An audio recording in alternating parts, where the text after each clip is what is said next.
il te sera difficile de regimber contre les aiguillons. Il te sera difficile de regimber contre les aiguillons. Nous te bénissons, Seigneur, pour ta présence. Je prie que quelqu'un écoute ce message et qu'il rectifie le tir, parce que tu es le Dieu qui convainc de péché, de justice et de jugement. Convainc quelqu'un, Seigneur. Celui-là qui persécute ton église, il ne sait pas que persécuter l'église, c'est persécuter Jésus-Christ. Que la gloire te revienne maintenant, parce que ce message aura une écho favorable au nom de Jésus-Christ. Amen. Cependant, je vais lire la lecture et je vais faire la lecture dans 1 Corinthiens, dans Actes des Apôtres, au chapitre 9, le verset 1. Cependant, Saul respirait encore la menace et le meurtre contre les disciples du Seigneur. Il se rendit chez le souverain sacrificateur et lui demanda des lettres pour les synagogues de Damas, afin que s'il trouvait des partisans de la nouvelle doctrine, hommes ou femmes, il les amena liés à Jérusalem. Comme il était en chemin et qu'il approchait de Damas, tout à coup, une lumière venait du ciel, resplendit autour de lui. Il tomba par terre et il entendit une voix qui lui disait: Saul, Saul, pourquoi me persécutes-tu? Il répondit: Qui es-tu, Seigneur? Et le Seigneur dit: Je suis Jésus que tu persécutes. Il te serait dur de regimber contre les aiguillons. Frères et sœurs, ce n'est pas la force qui manque à l'église. Ce n'est pas la force qui manque à Jésus. Il te serait difficile de regimber contre les aiguillons. Tout le temps tu persécutes l'église. Tout le temps tu es dans l'église, tu es même infiltré parmi les pasteurs. On ne te connaît même pas. Mais par ce que tu fais, par ton témoignage, par l'esprit qui t'anime, les anciens qui sont dans l'église discernent et ils savent que tu es un infiltré. Tu n'es pas des nôtres. Mais comme il faut laisser le blé et l'ivraie grandir ensemble, bon, il y aura un jour où Dieu va prendre le livret et il va le brûler. Et il va prendre le blé, il va mettre dans ses greniers. Il te serait difficile de regimber contre les aiguillons. C'est quoi les aiguillons? Lorsque on a un cheval, et le cheval, on met le mort, et on met donc tout l'arsenal pour que celui qui monte sur le cheval puisse bien le diriger. Mais le cheval ne peut pas faire le mouvement qu'il veut parce qu'il y a une aiguille ici et une aiguille là. Donc quand il veut trop bouger à gauche, alors l'aiguille le pique. Alors il veut faire la rébellion ici, alors l'aiguille aussi le pique. Donc il est tenu de respecter celui qui est sur lui, qui lui donne la direction à suivre. Il te sera difficile, frère, homme, femme, toi qui as été créé à l'image de Dieu, toi qui as le roi de l'Éternel, l'imagodé de Dieu, l'image de Dieu en toi, il te sera difficile que tu regimbes contre les aiguillons du Saint-Esprit. Il te sera difficile que tu regimbes contre le pouvoir de Jésus-Christ. Il te sera difficile. Alors, tu vas rencontrer, comme Saul de Tarse, qui avait maintenant les lettres pour aller arrêter ceux-là qu'ils appelaient les fauteurs de trouble, qui ont apporté une nouvelle doctrine. Mais il l'a fait. C'est pas qu'il n'a pas fait. Saul de Tarse, il venait à peine de tuer Étienne avec les autres, celui qui avait les habits. Et voilà, il va encore prendre avec son faux zèle les papiers pour aller arrêter les chrétiens. Mais quel est le lien entre les chrétiens et Jésus-Christ? Les chrétiens, c'est le corps de Christ. Les chrétiens, c'est cette assemblée de 2 ou 3 personnes, ou des multitudes, des milliers de personnes, qui ont dit oui à Jésus, qui ont confessé leurs péchés, qui ont brûlé leur livre de magie, leur fétiche, qui se sont fait baptiser, et qui sont assidus à l'enseignement des apôtres, à l'enseignement des pasteurs, dans les réunions de prière. Ils confessent Jésus. Et ils croient en Jésus-Christ. Ils ont reçu le baptême du Saint-Esprit. Ils parlent en langue pour d'autres. Ils font les miracles, ainsi de suite, selon ce que le Saint-Esprit donne. Et c'est une communauté des sauvés. et c'est le corps de Christ. Lorsque vous persécutez l'église, ça c'est le corps, comme là j'ai le corps, vous me persécutez, vous venez vous taper le pied là, vous me tapez au dos, mais il y a la tête, j'ai ma tête. Et la tête est dans les lieux invisibles. La tête elle est spirituelle, la tête c'est Jésus. Vous ne voyez pas quand vous venez dans l'église locale, vous voyez que les simples chrétiens, les simples hommes de Dieu, vous les frappez, faites ce que vous voulez. Et même quand on ferme les églises, personne ne fermera jamais l'église de Christ. Jamais. On ferme les lieux où se tiennent les réunions, oui. Mais l'église de Christ, elle est vivante. L'église est un organe vivant. L'église de Christ vit. Parce que c'est une personnalité spirituelle. Lui-même, il est à la droite de Dieu le Père. Et nous sommes ici, sur la terre, et nous sommes son corps. Donc, toi qui persécutes l'église, tu vas rencontrer la lumière un jour. Je te dis, frère, tu as trop fait.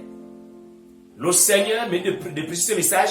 Il y a quelqu'un qui abuse de son autorité pour persécuter l'église. Je te dis que tu vas rencontrer Christ. Crois-moi. Tu vas rencontrer la lumière. Il y a ce qu'on appelle le triptyque. Quand on lit Jean chapitre 1, au verset 4, la Bible dit ceci. Elle, la parole, dans la vie. Et la vie est la lumière des hommes.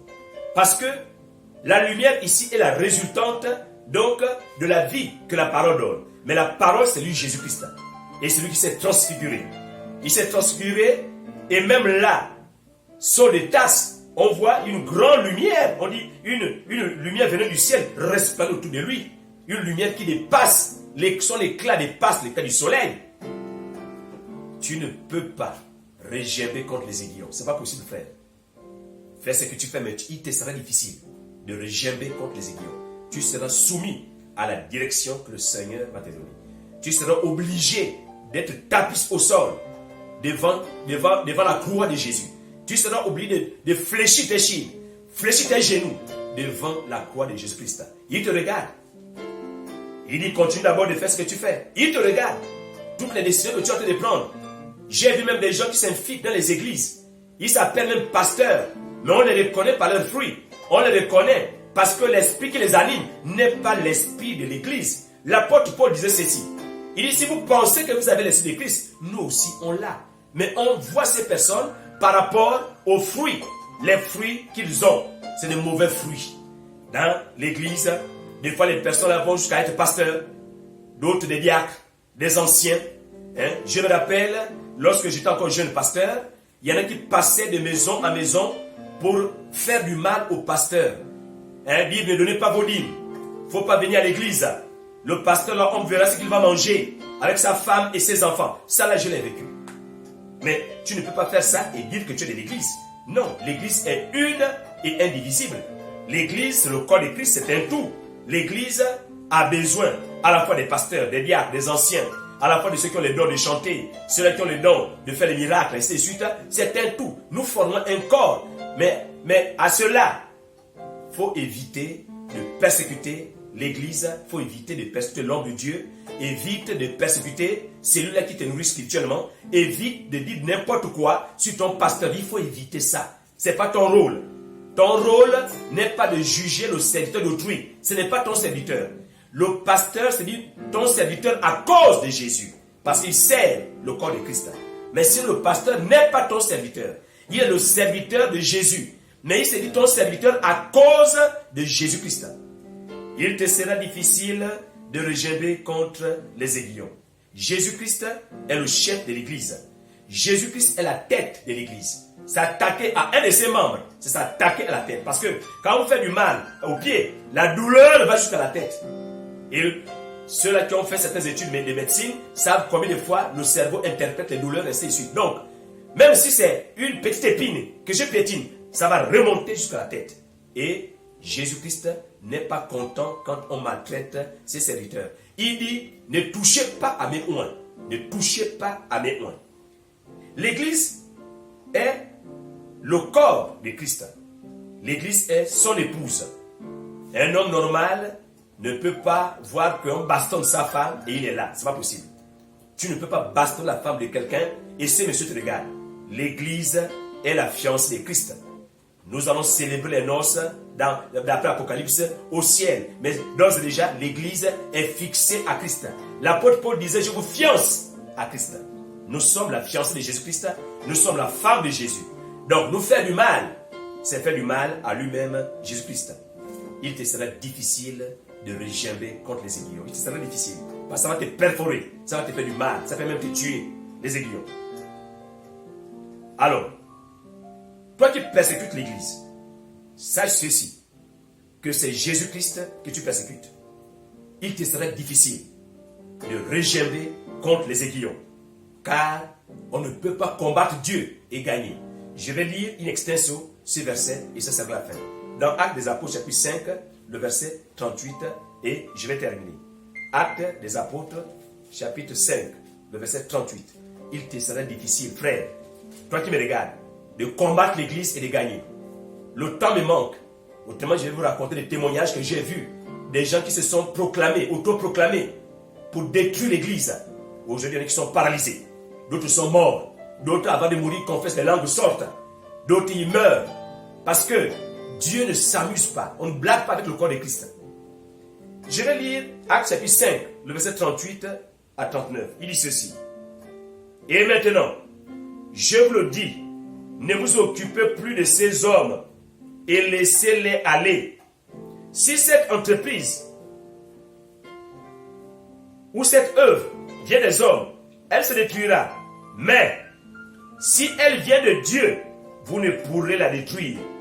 Ne courez pas le risque d'avoir combattu contre Dieu. Ne courez pas le risque d'avoir combattu contre Dieu. Que Dieu vous bénisse vivement. Que toi qui persécutes l'Église, je prie que tu reçois la visitation de la lumière. Et que comme Paul, tu viennes maintenant de Saul, tu sois transformé en Paul et que tu viennes voir combien de fois on souffre. Combien de fois les hommes de Dieu souffrent pour servir le Seigneur. C'est que tu disais là. C'est que tu es en train de dire en cachette. Le jour que Dieu va te toucher et que tu viendras être homme de Dieu, même diacre, même ancien, ou même chef de département, tu verras comment sert le Seigneur. Que Dieu vous bénisse, partagez cette vidéo, partagez-la et que Dieu touche ceux qui persécutent son Église au nom de Jésus. Amen.